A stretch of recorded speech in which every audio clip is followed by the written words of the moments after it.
Վախենալն ու մտածել հետա, որ ամեն վարքյան հենց հիմա կաղադուրը բացի ու ասելի մարդեն բերի։ Ու մենք չգիտենք ուր են գնալու։ Առաջին կարգի հաշմանդամություն ունեցող 43-ամյա Լուսինեի ընտանիքում ամեն օրը սկսվում է նույն բախով։ Որ կարող են պարզապես դուռը բացել ու ասել դուրս եկեք։ Օդանավակայան տանող ճանապարհի այս հատվածում փայտ է տնակում, երկու ամուսինները 3 անչափահաս երեխաների հետ վարձով են ապրում։ Տանտերն արդեն զգուշացրել է, ժամանակը կարճ է։ Եթե գումարը չգտնեն, 3 որդիների հետ կհայտնվեն փողոցում։ Մեկ ամի ժամանակ կա տվել, որ կամ այդ մնացած գումարը կարողանանք ճարել, կամ այսպես ասած վաճառում։ Ամեն վարքյան հնարավոր է, որ կան ասեն այս տունը առել ենք ու դուք դուրս եկեք։ Տնից տուն տեղափոխվելուց արդեն հոգնել են։ Ամեն անգամ կյանքը մի ճամպրուկում հավաքած 3 երեխաների հետ ամուսինները տնից տուն են տեղափոխվում։ Միջնեկ որդին 3-ամյա Նաիրին առողջական խնդիրներ ունի, չի կարողանում քայլել։ Անհապաղ վիրահատություն է անհրաժեշտ 2 ոտքերի ջլերը պիտի առանձնացվեն հաշմանդամի սայլակին չհայտնվելու համար։ Երեխայի վիրահատության ընդհանուր ծախսը մոտ 3 միլիոն դրամ արժե։ Լուսինեն ասում է, որքան տղան մեծանա, այնքան վիրահատելը ավելի դժվար է լինելու։ Բժիշկներն ասել են, քանի դեռ հնարավոր է, պետք է բժշկական միջամտությունը անհապաղ անել։ Վերականգնողական բուժումներ պետքա լինի, անգամ կոնսուլտացիաների եմ ես տարե, բոլորը վճարովի է։ 5 տարեկան Նարեկն էլ խոսքի խնդիր ունի, իսկ փոքրիկ Նոյը նոր է ծնվել։ 2 ամիս է ինչ տեղափոխվել են այս տուն, սակայն ոչ հոսանք կա, ոչ տաքություն, սրտնեղում է Վարդանը։ Ընտանիքի հայրն էլ առողջական խնդիրներ ունի։ Ոտներս չաշկեկը թույլ է։ Ասենք իմ ոտի սնուցումը չաշկեկից վերև նորմալ է, չաշկեցից ներքև ու չաշկեկի հատվածը շատ թույլ է։ Իմ ոտները ասենք մի թեթե բան կապնելուց ընթացքում իմ ոտը տեղից ընկնում է անջատվում է։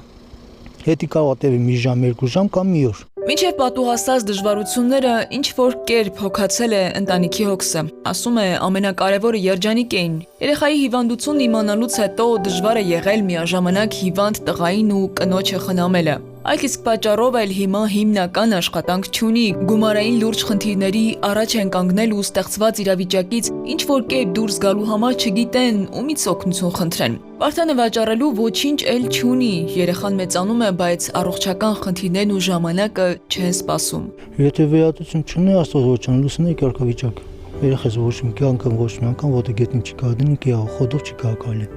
Ավտոմատ ինքը դառնալ հաշմանդա, կալասկի բա մարդ։ Ոչ իր խոդով ոչ մի ձև։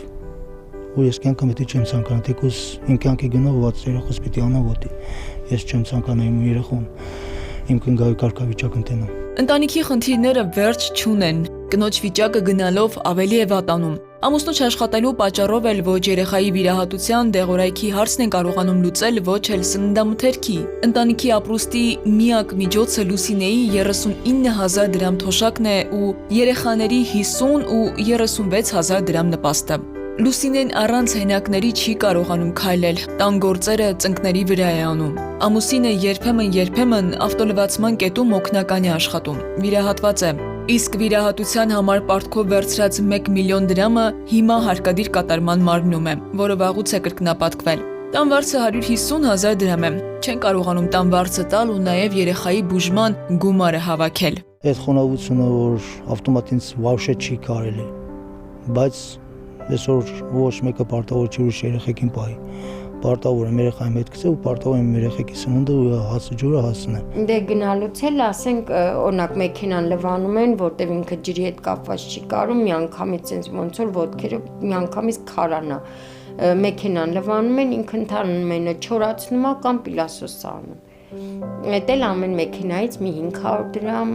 700 դրամ այդպես։ Այս կինը ձեռքից եկածն անում է, ժամանակին նույնիսկ տնից հեռախոսավարուհի աշխատել, որ ինչ որ կերպ ձեռք մեկնի ամուսնուն, նրան մենակ չթողնի։ Ասում է յուրաքանչյուր կնոջ առաքելությունն ու երջանկությունը մայրությունն է, հիմա միայն դա է իրեն ուժեղ ու անպարտելի դարձնողը։ Լուսինեի սակայն ամեն օր պաշարում է երեխայի երբևէ քայլել չկարողանալու սարսափելի միտքը։ Մղձավանջից դուրս գալու հույսը ամեն օր մարում է։ Եթե ցավին կարողանար հաղթել, նախկինի պես կաշխատեր։ Արցունքները հազիվ զսպելով ասում է, հիմա կկարողանար փոքրիկների սովորական ցանկությունները կատարել։ Որ գոնե էս կարողանայինք էս մեզանով անեինք, մնացածը մեր փոքրիկի համար արդեն այդ գումարները, որը բարձ ենք տալի, արդեն երախու հարցերը կլուծեինք։ Չեմ ուզում դաժե ուղեղի ծերով անցկացնեմ, որ երեխես չի կարա քայլի։ Չեմ էլ ուզում մտածեմ, որ երեխես կարա հաշմանդամ մնա։ Հիմա ծնողները երազում են այն օրվա մասին, երբ էլ հարկադրված չեն լինի ավագ որդուն տանջող միջնեկ եղբոր առողջական խնդիրների վերաբերյալ բազմաթիվ հարցերին պատասխանել։ Քնարիկ Պետրոսյան, Վահրամ Ավոյան, Սուրենկյուն։